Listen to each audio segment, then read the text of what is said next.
ਦਰਸ਼ਕੋ break ਤੋਂ ਬਾਅਦ ਤੁਹਾਡਾ ਸਵਾਗਤ ਹੈ ਜੀ। ਡਾਕਟਰ ਸਾਹਿਬ ਹੁਣ ਸਾਡੇ ਦਰਸ਼ਕਾਂ ਨੂੰ ਦੱਸੋ ਅੱਜ ਦੇ ਦਿਨ ਦੀ ਸਿੱਖ ਹਿਸਟਰੀ ਐਂਡ ਵਰਲਡ ਹਿਸਟਰੀ ਵਿੱਚ ਕੀ ਅਹਿਮੀਅਤ ਹੈ। ਸਿੱਖ ਇਤਿਹਾਸ ਦੇ ਹਵਾਲੇ ਨਾਲ 1691 ਚ ਅੱਜ ਦੇ ਦਿਨ ਨਦੌਣ ਦੀ ਲੜਾਈ ਹੋਈ। ਨਦੌਣ ਡਿਸਟ੍ਰਿਕਟ ਕਾਂਗੜਾ ਦੇ ਵਿੱਚ ਇੱਕ ਛੋਟਾ ਜਿਹਾ ਪਹਾੜੀ ਇਲਾਕਾ, ਦਰਿਆ ਬਿਆਸਾ ਦੇ ਕੰਢੇ ਇਹ ਟਾਊਨ ਵਸਿਆ ਹੋਇਆ। ਔਰ ਜਦੋਂ 10ਵੇਂ ਪਾਤਸ਼ਾਹ ਨੇ ਮੁੱਢਲੇ ਸਾਲਾਂ ਦੇ ਵਿੱਚ ਪਹਾੜੀ ਰਾਜਿਆਂ ਨੂੰ ਥੋੜ੍ਹਾ ਬਹੁਤ ਹੌਸਲਾ ਦੇ ਕੇ ਖੜਾ ਕੀਤਾ ਕਿ ਭਾਈ ਤੁਸੀਂ ਇੰਨੇ ਹੋ ਔਰ ਤੁਹਾਨੂੰ ਤੁਸੀਂ ਟਕੇ ਦਿੰਦੇ ਹੋ, ਨਜ਼ਰਾਨੇ ਦਿੰਦੇ ਹੋ, ਲਾਹੌਰ ਸੂਬੇਦਾਰ ਨੂੰ ਨਾ ਦਿਓ, ਤੁਸੀਂ ਆਪਣਾ ਜਿਹੜਾ ਹੈ ਕਿਉਂ ਨਹੀਂ ਜਿਹੜਾ ਆਪਣੀ ਆਜ਼ਾਦੀ ਦੇ ਨਾਲ ਜਿਉਂਦੇ। ਤੇ ਉਹਨਾਂ ਦਿਨਾਂ 'ਚ ਹੀ ਉਹਨਾਂ ਨੇ ਦਿੱਤੇ ਨਾ, ਇੱਕ ਅੱਧਾ ਸਾਲ ਨਜ਼ਰਾਨਾ ਨਹੀਂ ਭੇਜਿਆ। ਤੇ ਅਲਫ ਖਾਨ ਲਾਹੌਰ ਦੇ ਸੂਬੇਦਾਰ ਨੇ ਸੈਨਾਪਤੀ ਨੂੰ ਭੇਜਿਆ ਫੌਜ ਦੇ ਕੇ ਕਿ ਜਾਓ ਵੀ ਇਹਨਾਂ ਤੋਂ ਉਗਰਾ ਕੇ ਲਿਆਓ। ਹੁਣ ਉਹ ਪਹਾੜੀ ਰਾਜੇ ਘਬਰਾਇਆ, ਉਹਨਾਂ ਨੇ 10ਵੇਂ ਪਾਤਸ਼ਾਹ ਨੂੰ ਸੁਨੇਹਾ ਭੇਜਿਆ ਕਿ ਜੀ ਆ ਗਿਆ ਜੇ, ਤੁਹਾਡੇ ਕਹਿਣ ਤੇ ਅਸੀਂ ਨਹੀਂ ਦਿੱਤੇ। ਉਹ ਕਹਿੰਦੇ ਵੀ ਕੋਈ ਨਹੀਂ, ਖਲੋ ਤੁਸੀਂ ਜ਼ਰਾ ਜੀ। ਔਰ 10ਵੇਂ ਪਾਤਸ਼ਾਹ ਜਿਹੜੇ ਨੇ ਉਹ ਖੁਦ ਉਸ ਨਦੌਣ ਦੇ ਮੁਕਾਮ ਦੇ ਤੇ ਪਹਾੜੀ ਰਾਜਿਆਂ ਦੀ ਫੌਜ ਵੀ ਆਈ, ਉੱਥੇ ਪਹੁੰਚੇ ਔਰ ਉੱਥੇ ਉਸ ਜੰਗ ਦੇ ਵਿੱਚ ਅਲਫ ਖਾਨ ਜਿਹੜਾ ਮਾਰਿਆ ਗਿਆ ਔਰ ਉਹ ਫੌਜ ਦੌੜ ਗਈ। 10ਵੇਂ ਪਾਤਸ਼ਾਹ ਲਗਭਗ ਇੱਕ ਹਫ਼ਤਾ ਉੱਥੇ ਰਹੇ। ਉਹ ਛੋਟਾ ਜਿਹਾ ਬੜਾ ਰਮਣੀਕ ਗੁਰਦੁਆਰਾ ਸ਼੍ਰੋਮਣੀ ਕਮੇਟੀ ਦੇ ਥੱਲੇ ਹੈ, 1-2 ਕਮਰੇ ਬਣੇ ਹੋਏ ਨੇ। ਔਰ ਮੈਂ ਵੀ ਜਦੋਂ ਬੜੇ ਮੇਰਾ ਇਕਾਂਤ ਨੂੰ ਕਦੇ ਜੀ ਕਰਦਾ ਸੀ ਤੇ ਇਹ ਕੁਛ ਥਾਵਾਂ ਨੇ ਜਿਨ੍ਹਾਂ ਦੇ ਵਿੱਚ ਇੱਕ ਨਦੌਣ ਸਾਹਿਬ ਉਹਨੂੰ ਕਹਿੰਦੇ ਨੇ, ਉਹ ਵੀ ਮੇਰਾ ਇੱਕ ਮਨਪਸੰਦ ਥਾਂ ਸੀ ਕਿਉਂਕਿ ਬਹੁਤ ਘੱਟ ਆਵਾਜਾਈ ਹੈ ਔਰ ਬਿਲਕੁਲ ਬਿਆਸਾ ਦੇ ਕੰਢੇ ਇੱਕ ਰਮਣੀਕ ਥਾਂ ਜਿੱਥੇ ਤੁਸੀਂ ਗੁਰੂ ਕਲਗੀਧਰ ਪਾਤਸ਼ਾਹ ਦੀ ਚਰਨ ਛੋਹ ਨੂੰ ਵੀ ਮਹਿਸੂਸ ਕਰਦੇ ਹੋ। ਹਾਲਾਂ ਉੱਥੋਂ ਦੇ ਲੋਕਾਂ ਨੇ ਇੱਕ ਸਟੇਜ ਦੇ ਉੱਤੇ ਨਦੌਣ ਜਿੱਥੋਂ ਬਿਲਕੁਲ ਗੁਰਦੁਆਰੇ ਦੇ ਨਾਲ ਹੀ ਬਿਆਸਾ ਥੱਲੇ ਜਾਂਦੀ, ਥੱਲੇ ਸ਼ਮਸ਼ਾਨ ਘਾਟ ਬਣਾ ਦਿੱਤਾ ਹੈ ਔਰ ਜਿਹੜੇ ਮੁਰਦੇ ਸਾੜਦੇ ਸੀ ਉਹਦਾ, ਲੇਕਿਨ ਜਦੋਂ ਬਣਾਉਣ ਦੀ ਪ੍ਰੋਸੈਸ 'ਚ ਹੀ ਸੀ ਉੱਥੇ ਸ਼੍ਰੋਮਣੀ ਕਮੇਟੀ ਵੱਲੋਂ ਅਪੁਆਇੰਟਡ ਗ੍ਰੰਥੀ ਉਹਨੇ ਫਿਰ ਉਹ ਦੇਖਿਆ, ਪਹਿਲਾਂ ਤਾਂ ਪ੍ਰੋਟੈਸਟ ਕੀਤਾ, ਡਿਪਟੀ ਕਮਿਸ਼ਨਰ ਨੂੰ ਕਿਹਾ, ਕੁਛ ਨਹੀਂ ਹੋਇਆ। ਉਹ ਜਦੋਂ ਬਣਾਉਣ ਆਉਂਦਾ ਸੀ ਉੱਤੇ ਹੁਣ ਵੱਟੇ ਤਾਂ ਹੁੰਦਾ ਹੀ ਨੇ, ਉਹਨੇ ਉੱਤੋਂ ਵੱਟੇ ਮਾਰਨੇ ਸ਼ੁਰੂ ਕਰਤੇ, ਜਿਹੜਾ ਥੱਲੇ ਆਏ ਵੱਟੇ ਇੱਦਾਂ ਉੱਥੋਂ ਉਹਨਾਂ ਨੂੰ ਚੁੱਕਣਾ ਪਿਆ ਹੈ। ਸੋ ਉਹਨੇ ਇਕੱਲੇ ਸਿੰਘ ਨਹੀਂ ਮੋਰਚਾ ਲਾ ਕੇ ਬਾਅਦ 'ਚ ਉੱਤੇ ਕੇਸ ਵੀ ਬਣਾਉਣ ਦੀ ਕੋਸ਼ਿਸ਼ ਕੀਤੀ, ਪਰ ਉਹਨੇ ਇਕੱਲੇ ਨਹੀਂ ਵੱਟੇ ਮਾਰ ਮਾਰ ਕੇ ਉੱਥੋਂ ਮੁਰਦਾ ਘਾਟ ਜਿਹੜਾ ਥੱਲੋਂ ਚੁਕਾਇਆ ਸ਼ਮਸ਼ਾਨ। ਔਰ ਇਹ ਮੈਂ ਦੱਸ ਰਿਹਾ ਇਹ 80s ਦੀ ਗੱਲ ਹੈ ਕਿ ਕਿਸ ਕਦਰ ਇਹਨਾਂ ਦੇ ਵਿੱਚ ਨਫ਼ਰਤ ਰਹੀ ਹੈ। ਔਰ ਇਹਨਾਂ ਨੂੰ ਬਾਅਦ 'ਚ ਭਾਵੇਂ ਉਹੀ ਪਹਾੜੀ ਰਾਜੇ ਮੁੜ ਕੇ ਫਿਰ ਮੁਗਲਾਂ ਦੇ ਜਾ ਕੇ ਨੌਕਰ ਬਣ ਗਏ ਔਰ ਫਿਰ ਪਹਾੜੀ ਰਾਜਿਆਂ ਨੇ, ਉਦੋਂ ਅਜੇ ਖਾਲਸਾ ਪੰਥ ਦੀ ਸਾਜਨਾ ਵੀ ਨਹੀਂ ਸੀ ਹੋਈ। 1691 ਦੀ ਗੱਲ ਹੈ ਜਦੋਂ ਕਿ 10ਵੇਂ ਪਾਤਸ਼ਾਹ ਨੇ ਜਿੱਤ ਕੇ ਦਿਖਾਇਆ ਕਿ ਭਾਈ ਜੇ ਤੁਸੀਂ ਨਾਲ ਲੱਗੋ ਤੇ ਇਹ ਕੋਈ ਏਡੇ ਅਜਿੱਤ ਨਹੀਂ ਨੇ ਜੀ। 1980 ਦੇ ਵਿੱਚ ਹੁਣ ਜਦੋਂ ਅਸੀਂ ਦੇਖਦੇ ਹਾਂ ਵੀ 13 ਅਪ੍ਰੈਲ 1978 ਨੂੰ ਨਰਕਧਾਰੀ ਗੁਰਬਚਨੇ ਨੇ 13 ਸਿੰਘਾਂ ਨੂੰ ਸ਼ਹੀਦ ਕੀਤਾ ਹੈ, 100 ਤੋਂ ਜ਼ਿਆਦਾ ਜ਼ਖਮੀ, ਔਰ ਉਹਨਾਂ ਨੂੰ ਜੱਜ ਨੇ ਬਰੀ ਕਰ ਦਿੱਤਾ ਔਰ ਬਿਲਕੁਲ ਪੈਸੇ ਲੈ ਕੇ ਜੱਜ ਗੁੱਤੇ ਨੇ। ਫਿਰ ਸਿੱਖਾਂ ਨੇ ਫੈਸਲਾ ਕੀਤਾ ਕਿ ਵੀ ਹੁਣ ਅਸੀਂ ਨੈਚੁਰਲ ਜਸਟਿਸ ਸਿਸਟਮ ਜਿਹੜਾ ਉਹਨੂੰ ਇੰਪਲੀਮੈਂਟ ਕਰਾਂਗੇ। ਸੋ ਉਸ ਪੀਰੀਅਡ 'ਚ ਇਹ ਨਰਕਧਾਰੀ ਬਾਬਾ ਮੱਧ ਪ੍ਰਦੇਸ਼ ਦੁਰਗ ਨਾਂ ਦੀ ਥਾਂ ਦੇ ਉੱਤੇ ਗੁਜ਼ਰ ਰਿਹਾ ਸੀ ਤੇ 1-2 ਸਿੰਘ, ਸੁੱਚਾ ਸਿੰਘ, ਸੰਤੋਖ ਸਿੰਘ ਨੇ ਟਰੱਕ ਮਾਰਨ ਦੀ ਕੋਸ਼ਿਸ਼ ਕੀਤੀ, ਉਹ ਤਾਂ ਬਚ ਗਿਆ। ਇੱਕ ਬੀਬੀ ਜਿਹੜੀ ਮਾਰੀ ਗਈ ਸੀ।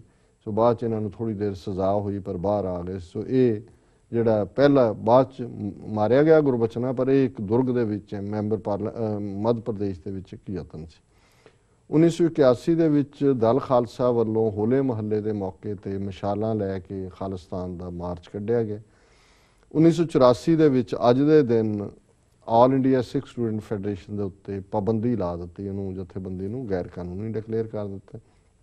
1986 'ਚ ਇਹ ਦਿਨ ਨੇ ਅਸੀਂ ਜ਼ਿਕਰ ਕੀਤਾ ਸੀ ਕਿਵੇਂ ਈਸ਼ਵਰ ਜਾਨਪਾਲ ਸਿੰਘ ਨੂੰ ਔਰ ਇੱਕ ਹੋਰ ਛਿੰਦੇ ਨੂੰ ਸ਼ਹੀਦ ਕੀਤਾ ਔਰ ਕਿਵੇਂ ਦਰਜਨਾਂ ਜ਼ਖਮੀ ਹੋਏ। ਔਰ ਇਹਦੇ ਜਵਾਬ ਦੇ ਵਿੱਚ ਫਿਰ ਬਟਾਲੇ ਦੇ ਆਲੇ ਦੁਆਲੇ ਦੇ ਪਿੰਡਾਂ ਦੇ ਹਜ਼ਾਰਾਂ ਲੋਕਾਂ ਨੇ ਆ ਕੇ ਸਾਰਾ ਬਟਾਲਾ ਸ਼ਹਿਰ ਜਿਹੜਾ ਉਹਦੀ ਘੇਰਾਬੰਦੀ ਕਰ ਦਿੱਤੀ ਕਿ ਬਾਹਰੋਂ ਨਾ ਦੁੱਧ, ਨਾ ਪੱਠੇ, ਨਾ ਸਬਜ਼ੀਆਂ, ਸਾਰੀ ਸਪਲਾਈ ਲਾਈਨ ਕੱਟ ਆਫ ਕਰ ਦਿੱਤੀ।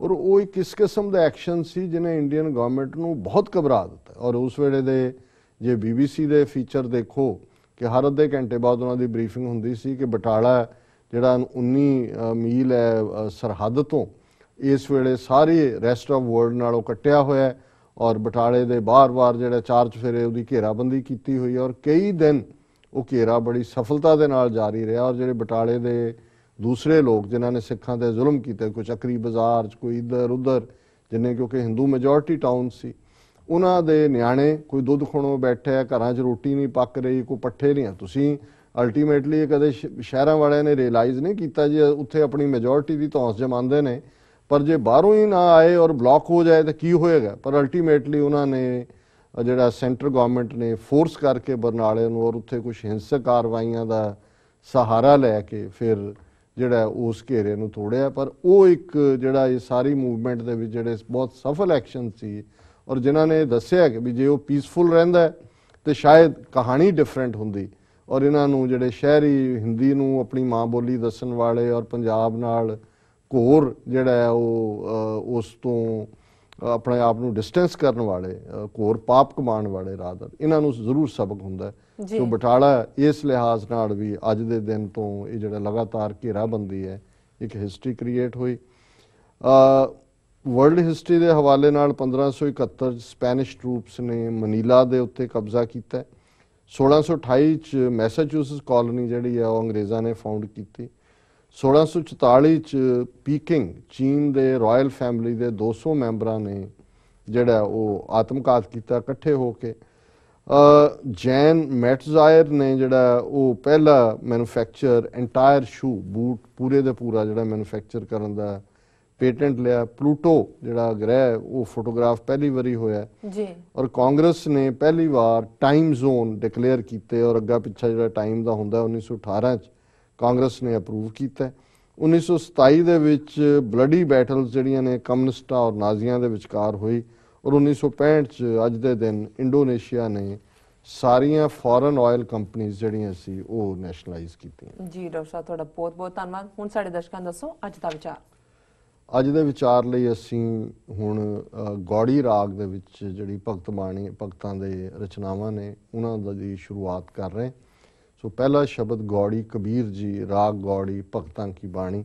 ਇੱਕ ਓੰਕਾਰ ਸਤਨਾਮ ਕਰਤਾ ਪੁਰਖ ਗੁਰ ਪ੍ਰਸਾਦ, ਗੌੜੀ ਗੁਆਰੇਰੀ ਸ਼੍ਰੀ ਕਬੀਰ ਜੀਓ ਕੇ ਚੌਪਦੇ। ਇਹ ਪਹਿਲਾ ਸ਼ਬਦ ਹੈ।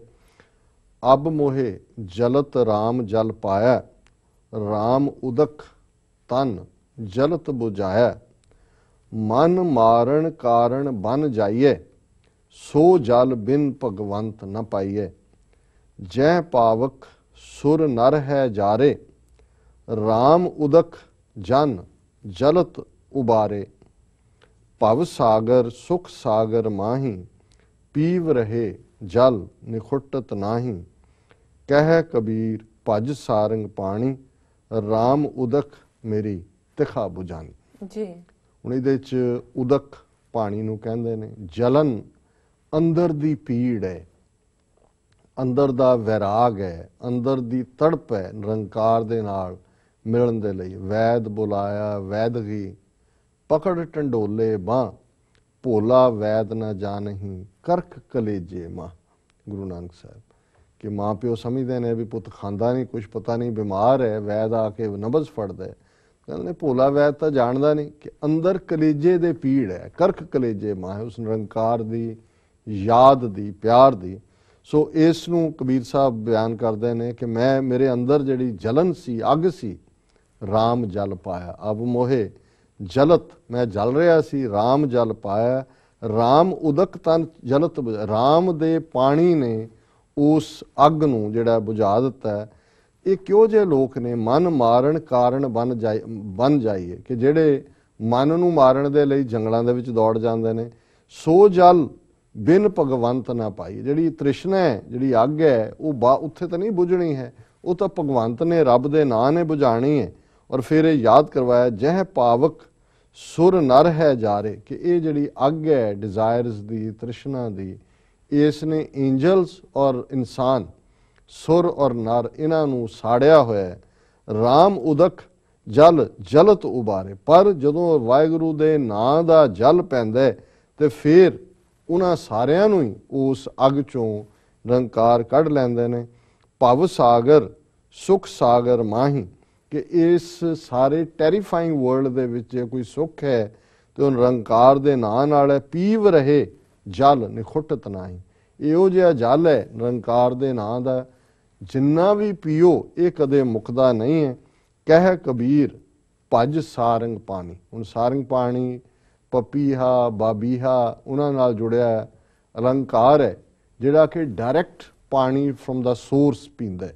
ਉਹ ਛੱਪੜ ਦਾ ਪਾਣੀ ਨਹੀਂ ਪੀਂਦਾ, ਕਿਸੇ ਤਲਾਬ ਦਾ ਨਹੀਂ ਪੀਂਦਾ, ਉਸ ਨੂੰ ਪਪੀਹਾ ਜਾਂ ਬਾਬੀਹਾ ਅੰਮ੍ਰਿਤ ਵੇਲੇ ਬੋਲਿਆ ਤਾਂ ਦਰ ਸੁਣੀ ਪੁਕਾਰ, ਉਹ ਪ੍ਰਿਓ ਪ੍ਰਿਓ ਕਰਦਾ। ਤੇ ਕਬੀਰ ਸਾਹਿਬ ਕਹਿੰਦੇ ਨੇ ਕਿ ਵੀ ਤੂੰ ਉਸੇ ਤਰ੍ਹਾਂ ਹੀ ਜਿਵੇਂ ਉਹ ਸਾਰੰਗ ਪਾਣੀ ਜਿਹੜਾ ਹਮੇਸ਼ਾ ਪਿਓ ਪਿਓ ਕਰਕੇ ਸਿਰਫ ਉਸ ਡਾਇਰੈਕਟ ਸੋਰਸ ਨੂੰ ਲੈਂਦਾ ਹੈ ਪਾਣੀ ਨੂੰ, ਉਸ ਤੋਂ ਇਵੇਂ ਹੀ ਤੂੰ ਨਿਰੰਕਾਰ ਦੇ ਨਾਲ ਪ੍ਰੀਤ ਕਰ। ਰਾਮ ਉਦਕ ਮੇਰੀ ਤਿਖਾ ਬੁਝਾਨੀ, ਮੇਰੀ ਤ੍ਰਿਸ਼ਨਾ ਦੀ ਅੱਗ ਜਿਹੜੀ ਹੈ ਉਹ ਰਾਮ ਦਾ ਉਦਕ, ਉਸ ਨਿਰੰਕਾਰ ਦਾ ਪਾਣੀ। ਉਦਕ ਸੰਸਕ੍ਰਿਤ ਹਿੰਦੀ ਦੇ ਵਿੱਚ, ਕਿਉਂਕਿ ਬਨਾਰਸ ਦੀ ਜ਼ਬਾਨ ਹੈ, ਕਬੀਰ ਸਾਹਿਬ ਬਨਾਰਸ 'ਚ ਰਹਿੰਦੇ ਸਨ, ਸੋ ਇਹ ਸ਼ਬਦ ਉੱਥੋਂ ਦੀ ਕਾਮਨ ਜ਼ਬਾਨ ਦੇ ਵਿੱਚ ਨੇ ਕਿ ਮੇਰੀ ਜਿਹੜੀ ਇਹ ਤ੍ਰਿਸ਼ਨਾ ਹੈ, ਮੇਰੀ ਪਿਆਸ ਹੈ, ਇਸ ਨੂੰ ਰਾਮ ਦੇ ਉਦਕ ਨੇ ਹੀ ਬੁਝਾਇਆ ਔਰ ਇਹੀ ਸਭ ਨੂੰ ਪੁਜਾਵਣਹਾਰ ਹੈ। ਸੋ ਇਹ ਅੱਜ ਦਾ ਵਿਚਾਰ ਹੈ ਜੀ। ਡਾਕਟਰ ਸਾਹਿਬ ਤੁਹਾਡਾ ਬਹੁਤ ਬਹੁਤ ਧੰਨਵਾਦ, ਤੁਸੀਂ ਅੱਜ ਦਾ ਵਿਚਾਰ ਸਾਡੇ ਦਰਸ਼ਕਾਂ ਨਾਲ ਸਾਂਝਾ ਕੀਤਾ। ਇਸ ਨਾਲ ਆਪਣੇ ਵਿਊਅਰਸ ਕੋਲੋਂ ਲੈਣੇ ਆ ਇਜਾਜ਼ਤ। ਵਿਊਅਰਸ, ਸਾਡੇ ਪ੍ਰੋਗਰਾਮ ਦਾ ਸਮਾਂ ਇੱਥੇ ਸਮਾਪਤ ਹੁੰਦਾ। ਤੁਸੀਂ ਆਪਣੇ ਰਾਏ ਤੇ ਸੁਝਾਅ ਸਾਨੂੰ ਭੇਜਣਾ ਨਾ ਭੁੱਲਣਾ ਸਾਡੇ ਇਸ ਪਤੇ ਤੇ sos@tv84.tv ਤੇ। ਅਸੀਂ ਆਪਣਾ ਪ੍ਰੋਗਰਾਮ ਲੈ ਕੇ ਫਿਰ ਦੁਬਾਰਾ ਤੁਹਾਡੇ ਸਨਮੁਖ ਹੋਵਾਂਗੇ। ਤਦ ਤੱਕ ਲਈ ਮੈਨੂੰ ਤੇ ਪੰਡਤ ਸਿੰਘ ਆਗਿਆ ਦਿਓ ਤੇ ਬੁਲਾ ਦਿਓ ਫਤਿਹ। ਵਾਹਿਗੁਰੂ ਜੀ ਕਾ ਖਾਲਸਾ, ਵਾਹਿਗੁਰੂ ਜੀ ਕੀ ਫਤਿਹ। ਵਾਹਿਗੁਰੂ ਜੀ ਕੀ ਫਤਿਹ।